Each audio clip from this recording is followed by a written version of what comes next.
something that my fans might find interesting is that I went to Japan for the first time, and that was my first time out of the country. I'd never been out of the country until May when I went to Tokyo, and it was a school trip for the business school. We were visiting companies and shit out there, but I like to have a little fun. So while I was out in Japan, I got this crazy tattoo right here of a golden dragon. My teachers, they weren't too happy about it, but hey, you gotta do what you gotta do.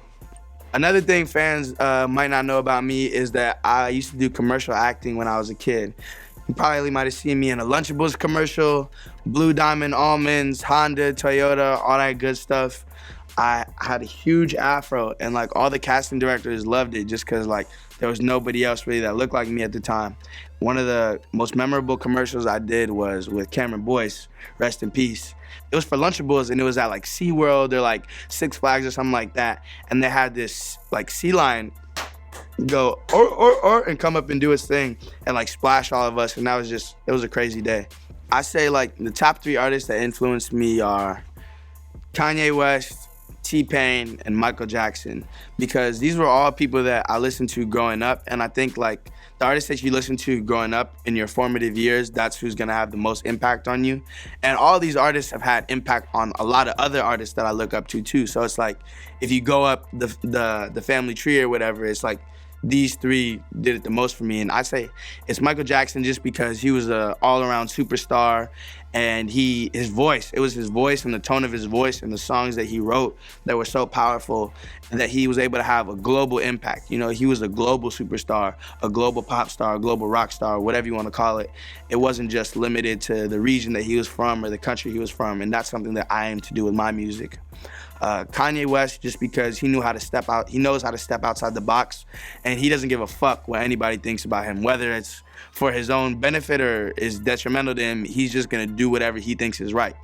And that inspires me to just be the most pure version of myself and to let my nuts hang, in a sense, you know, just doing what I gotta do.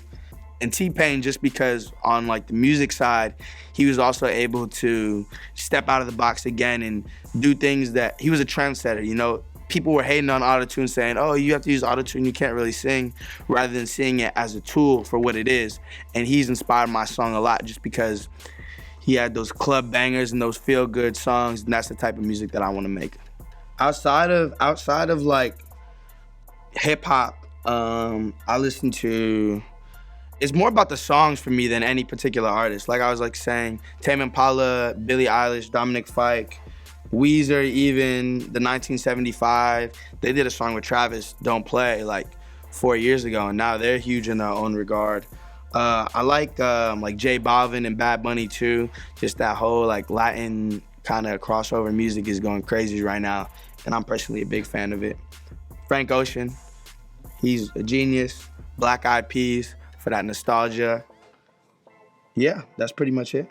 There's a lot of artists that I want to work with in the future, just kind of in all genres of music.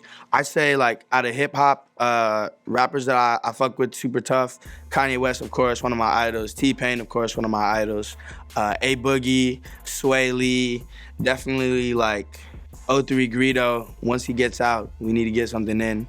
And then outside of hip hop, Tame Impala, I know they did a song on the last Travis Scott album that was incredible. So their production style I really admire.